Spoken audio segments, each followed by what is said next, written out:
Libro 2. De la naturaleza, acumulación y empleo del capital.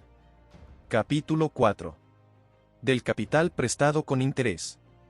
El prestamista siempre considera que los fondos prestados con interés son capital. Espera que a su debido tiempo le serán devueltos y que en el ínterin el prestamista le pagará una cierta renta anual por el uso de los mismos. El prestamista los puede invertir como capital o emplearlos para su consumo inmediato. Si los invierte como capital, los emplea en la manutención de trabajadores productivos, que reproducen su valor con un beneficio.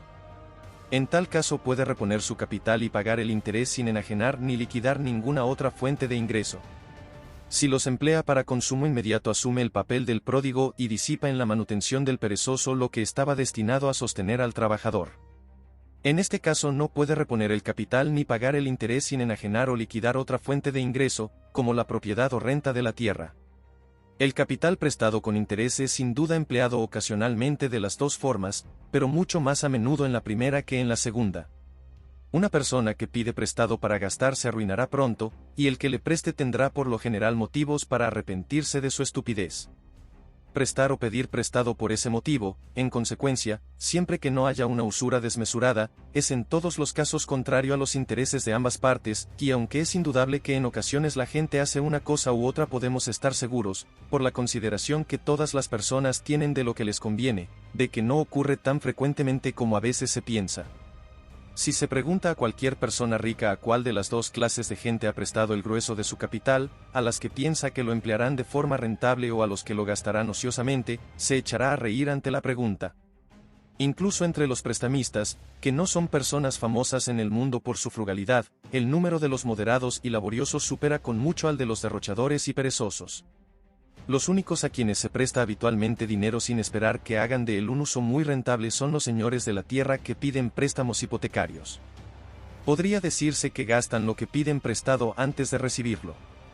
Normalmente han consumido tanta cantidad de bienes, adelantados a crédito por tenderos y comerciantes, que se ven obligados a pedir dinero a interés para poder pagar la deuda. El capital tomado a préstamo repone los capitales de esos tenderos y comerciantes, que los hidalgos rurales no habrían podido reponer con las rentas de sus fincas. No es en realidad tomado en préstamo para gastarlo, sino para reembolsar un capital gastado con anterioridad. Casi todos los préstamos con interés se concretan en dinero, sea en billetes, oro o plata. Pero lo que el prestamista en realidad desea, y lo que el prestatario en realidad le facilita, no es el dinero sino lo que el dinero vale, o los bienes que puede adquirir. Si lo desea como fondo para su consumo inmediato, son solo esos bienes de consumo los que incluye en dicho fondo. Si lo desea como capital para emplear trabajo, incluye solo los bienes que servirán a los trabajadores como herramientas, materiales y manutención necesarios para llevar a cabo su tarea. Mediante el préstamo, el prestamista asigna al prestatario, por así decirlo, el derecho a una cierta porción del producto anual de la tierra y el trabajo del país, para ser empleada como el prestatario desee. La cantidad de capital, o como es normalmente expresado, de dinero que puede ser en cualquier país prestada con interés, no está determinada por el valor del dinero, sea billetes o monedas, que sirve como instrumento de los diferentes préstamos realizados en el país, sino por el valor de esa parte del producto anual que, tan pronto como surge de la tierra o de las manos de los trabajadores productivos, es destinada no simplemente a reponer un capital, sino un capital que el propietario no quiere invertir él mismo. Como esos capitales son habitualmente prestados y devueltos en dinero, dan lugar a lo que se llama fondo monetario, es distinto de los fondos de la tierra, el comercio y la industria, porque en estos los dueños emplean sus propios capitales. Incluso como fondo monetario el dinero no es sino, por así decirlo, el medio que traspasa de mano en mano los capitales cuyos propietarios no deseen invertirlos ellos mismos. Esos capitales pueden ser indefinidamente mayores a la cantidad de dinero que les sirve como instrumento de traspaso, y las mismas piezas monetarias pueden servir sucesivamente para muchos préstamos diferentes, así como para muchas compras distintas. Por ejemplo, A le presta a W 1000 libras, con las que W inmediatamente compra bienes a B por 1000 libras. Al no necesitar B el dinero, se lo presta a X, e inmediatamente X compra a C otras 1000 libras de bienes. De la misma manera y por la misma razón, se las presta a Y, que nuevamente compra con ellas bienes a D. De tal forma las mismas piezas, sean de metal o de papel, pueden en pocos días servir como instrumento para 3 préstamos diferentes y 3 compras distintas, cada uno de ellos igual en valor a la cantidad total de esas piezas. Lo que los tres prestamistas A, B y C prestan a los tres prestatarios W, X, Y, es el poder para realizar tales compras. En dicho poder estriban tanto el valor como la utilidad de los préstamos. El capital prestado por los tres prestamistas es igual al valor de los bienes que pueden ser comprados con él, y es 3 veces mayor que el del dinero con el que las compras son realizadas.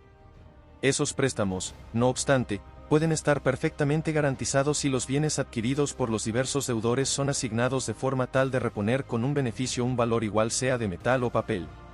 Y como las mismas piezas monetarias pueden servir así como instrumento de distintos préstamos por 3, o por idéntica razón por 30 veces su valor, de la misma manera pueden servir sucesivamente como instrumento de devolución. Un capital prestado con interés puede de esta forma ser considerado como un traspaso del prestamista al prestatario de una cierta porción del producto anual, con la condición de que el prestatario debe, mientras perdure el préstamo, transferir anualmente al prestamista una porción más pequeña, denominada interés, y al final del mismo una porción igual a la que le fue transferida inicialmente, denominada reembolso. Aunque el dinero, sea de papel o de metal, sirve generalmente como el medio de traspaso tanto de la suma mayor como de la menor, es en sí mismo algo totalmente distinto de la cosa transferida. El fondo monetario en cada país naturalmente crece en proporción con la fracción del producto anual que una vez que surge de la tierra o de las manos de los trabajadores productivos se destina a reponer un capital. El incremento de esos capitales especiales de los que los propietarios pretenden obtener un ingreso sin tener que invertirlos ellos mismos acompaña naturalmente al incremento general del capital, o en otras palabras, a medida que aumenta el capital, la cantidad del mismo que se presta a interés aumenta gradualmente también. A medida que la cantidad de capital que se presta con interés aumenta, el interés o precio que debe ser pagado por el uso de ese capital necesariamente disminuye, no solo por las causas generales que llevan a que el precio de mercado de las cosas habitualmente caiga cuando su cantidad sube, sino por otras causas peculiares y específicas de este caso. A medida que los capitales se expanden en cualquier país, los beneficios que pueden ser obtenidos invirtiéndolos inevitablemente disminuyen. Se vuelve paulatinamente más difícil encontrar en el país una inversión rentable para cualquier capital nuevo. Surge en consecuencia una competencia entre los diferentes capitales, y el dueño de uno se afanará en invertir su capital donde ya lo ha invertido otro. En la mayoría de las ocasiones no puede expulsar a este otro sin ofrecer condiciones más razonables. No solo debe vender más barato lo que tenga, sino que además para conseguirlo debe además a veces comprarlo más caro. La demanda de trabajo productivo, merced al incremento de los fondos destinados a mantenerlo, crece cada día más. Los trabajadores encuentran empleo con facilidad, pero los propietarios de los capitales no encuentran fácilmente trabajadores para emplear. Su competencia eleva los salarios y deprime los beneficios. Pero cuando lo que puede obtenerse por el uso de un capital es de esta forma reducido, por así decirlo, desde ambos extremos, el precio que ha de pagarse por su uso, es decir, la tasa de interés, inevitablemente debe disminuir. El señor Locke, el señor Lavie y el señor Montesquieu, así como muchos otros autores, conjeturaron que el incremento en la cantidad de oro y plata, como consecuencia de las Indias occidentales españolas, fue la causa real de la disminución del tipo de interés en casi toda Europa. Según ellos, al haberse reducido el valor de esos metales, también debía haberlo hecho necesariamente el valor del empleo de cualquier porción de los mismos, y por ello el precio que debía pagarse por ese empleo. Esta idea, que parece a primera vista tan razonable, ha sido cabalmente expuesta por el señor Hume, con lo que quizás resulta innecesario abundar en ella. Sin embargo, la siguiente argumentación, breve y directa, quizás pueda servir para explicar más claramente la falacia que parece haber confundido a estos caballeros. Antes del descubrimiento de las Indias occidentales españolas, el tipo de interés habitual en Europa era del 10%. Desde entonces ha bajado al 6, 5, 4 y 3%. Supongamos que en cada país el valor de la plata cayó exactamente en la misma proporción que la tasa de interés, que en esos países, por ejemplo, cuando el interés bajó del 10 al 5%, la misma cantidad de plata pudo comprar la mitad de los bienes que podía comprar antes. Creo que este supuesto no se cumple en ninguna parte, pero es el más favorable a la opinión que me propongo examinar. Incluso bajo este supuesto es totalmente imposible que la reducción en el valor de la plata tenga la más mínima tendencia a reducir el tipo de interés. Si en esos países 100 libras no valen hoy más que 50 antes, 10 libras no valdrán más que lo que antes valían 5. Cualesquiera hayan sido las causas que rebajaron el valor del capital, también necesariamente habrán bajado el del interés, y exactamente en la misma proporción. La relación entre el valor del capital y el del interés debe haber permanecido constante, como si la tasa nunca se hubiese alterado. Y al contrario, si cambia la tasa, la relación entre esos valores cambia necesariamente. Si 100 libras hoy no valen más que 50 antes, 5 libras hoy no pueden valen más que 2 libras y 10 chelines antes. Al reducir el tipo de interés del 10 al 5%, estamos dando por el empleo de un capital que suponemos vale la mitad que antes, un interés igual solo a un cuarto de lo que valía antes. Todo aumento en la cantidad de plata, si la cantidad de mercancías que circula gracias a ella permanece constante, no puede tener otro efecto que el de disminuir el valor de dicho metal. El valor nominal de todos los bienes será mayor, pero su valor real será precisamente el mismo que antes. Serán intercambiados por un número mayor de piezas de plata, pero la cantidad de trabajo que representarán, el número de personas que podrán mantener y ocupar será exactamente igual. El capital del país será el mismo, aunque se requerirá un número mayor de piezas para transferir una porción igual del mismo de unas manos a otras. El medio de traspaso, como las escrituras de un notario verborreico, será más embarazoso, pero la cosa traspasada será la misma que antes y solo podrá producir los mismos efectos. Los fondos para la manutención del trabajo productivo siguen inalterados, y la demanda del mismo también. Su precio o salarios, por tanto, aunque serán pagados en un número mayor de piezas de plata, comprarían la misma cantidad de bienes. Los beneficios del capital serían los mismos, nominal y realmente. Los salarios se computan normalmente según la cantidad de plata pagada al trabajador. Cuando ella aumenta, entonces, sus salarios puede parecer que lo hacen también. Pero los beneficios no son calculados por el número de piezas de plata pagadas sino por la proporción entre esas piezas y el total del capital invertido. Así, en un país concreto se dice que los salarios ordinarios del trabajo son 5 chelines a la semana, y los beneficios normales del capital son del 10%. Pero como el capital total de la sociedad sería el mismo que antes, la competencia entre los diversos capitales individuales entre los que se divide sería también la misma. Todo el mundo negociaría con idénticas ventajas y desventajas. La proporción corriente entre capital y beneficio, por lo tanto, sería la misma y por consiguiente el interés normal sobre el dinero, dado que lo que normalmente ha de pagarse por el uso del dinero está necesariamente determinado por lo que normalmente se obtiene con él. Todo incremento en la cantidad de mercancías que circulan anualmente en el país, si la cantidad de dinero que las hace circular no se modifica, produce, por el contrario, numerosos otros efectos importantes, además de incrementar el valor del dinero. El capital del país, aunque puede ser nominalmente el mismo, aumenta en realidad. Puede que siga siendo expresado en idéntica cantidad de moneda, pero comanda ahora una cantidad mayor de trabajo. La cantidad de trabajo productivo que puede mantener y emplear aumenta, y con ello la demanda de trabajo. Los salarios suben naturalmente con la demanda, aunque parezca que bajan. Puede que sean pagados con una cantidad menor de dinero, pero esa cantidad menor puede comprar más bienes que los que antes compraba una cantidad mayor. Los beneficios del capital serán menores en realidad y en apariencia. Al aumentar el capital total del país, la competencia entre los diversos capitales que lo integran aumenta con él.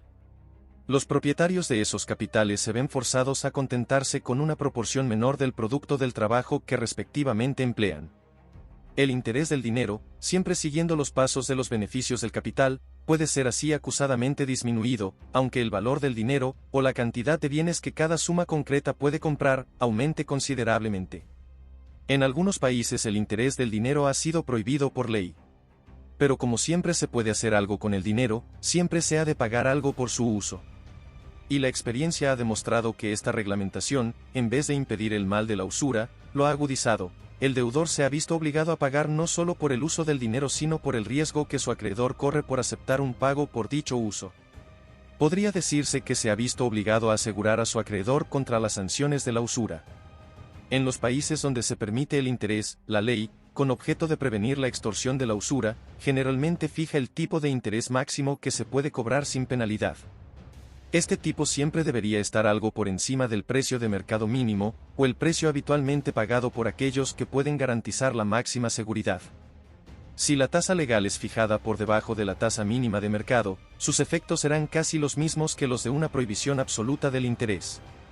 El acreedor no prestará su dinero por menos de lo que vale su uso, y el deudor deberá pagarle por el riesgo que afronta al aceptar el valor pleno de ese uso. Si resulta fijada exactamente al precio mínimo de mercado, entonces personas honradas que respetan las leyes de su país arruinarán el crédito de todos los que no puedan ofrecer la máxima seguridad, y que se verán obligados a recurrir a usureros exorbitantes. En un país como Gran Bretaña, donde se presta dinero al gobierno al 3% y a ciudadanos privados muy seguros al 4 y 4,5%, la tasa legal del 5% quizás sea la adecuada. Ha de subrayarse que el tipo de interés legal debería estar por encima del mínimo de mercado, pero no muy por encima. Si el interés legal en Gran Bretaña, por ejemplo, fuese estipulado al 8 o 10%, la mayor parte del dinero prestable sería prestado a pródigos y aventureros, porque solo ellos estarían dispuestos a pagar un interés tan alto. Las personas moderadas, que no darán por el uso del dinero más que una fracción de lo que esperan obtener con su uso, no se aventurarán en esa competencia. Una gran parte del capital del país sería así apartado de las manos de quienes con más probabilidad podrían hacer un uso rentable y provechoso del mismo, e iría a parar a quienes probablemente lo desperdiciarían y destrozarían. Cuando el tipo legal de interés, por el contrario, es fijado un poco por encima del tipo mínimo de mercado, siempre serán preferidos como prestatarios los moderados, y no los pródigos y los aventureros. La persona que presta dinero obtiene virtualmente lo mismo de los primeros que de los segundos, y su dinero está mucho más seguro en manos de un grupo de personas que en manos del otro. Una gran parte del capital del país es así asignado a quienes con más probabilidad lo emplearán provechosamente. Ninguna ley puede reducir el tipo de interés corriente por debajo del tipo mínimo de mercado cuando la ley es promulgada. A pesar del edicto de 1766, por el cual el rey de Francia intentó rebajar el tipo de interés del 5 al 4%, el dinero siguió prestándose en Francia al 5%, y la ley fue burlada de varias maneras distintas. Puede apuntarse que el precio de mercado corriente de la tierra depende en todas partes del tipo de interés corriente de mercado. La persona que posee un capital del que espera obtener un ingreso sin tomarse la molestia de invertirlo él mismo, ha de optar entre comprar tierra con él o prestarlo a interés. La mayor seguridad de la tierra, junto con otras ventajas que en casi todos los sitios tiene esa clase de propiedad, lo dispondrán generalmente a aceptar un ingreso menor de la tierra que el que podría obtener prestando su dinero con interés. Esas ventajas son suficientes como para compensar una cierta diferencia de ingresos, pero no más que una cierta diferencia. Si la renta de la tierra cae mucho por debajo del interés del dinero, nadie comprará tierra, cuyo precio corriente pronto disminuirá. Por el contrario, si las ventajas compensan con mucho esa diferencia, todo el mundo se lanzará a comprar tierras, cuyo precio subirá al poco tiempo. Cuando el interés era del 10%, la tierra se vendía normalmente por las rentas de 10 y 12 años. A medida que el interés cayó al 6, 5 y 4%, el precio de la tierra subió hasta las rentas de 20, 25 y 30 años. El tipo de interés de mercado es mayor en Francia que en Inglaterra, y el precio normal de la tierra es menor. En Inglaterra se vende generalmente por 30 años de renta, en Francia por 20 años de renta.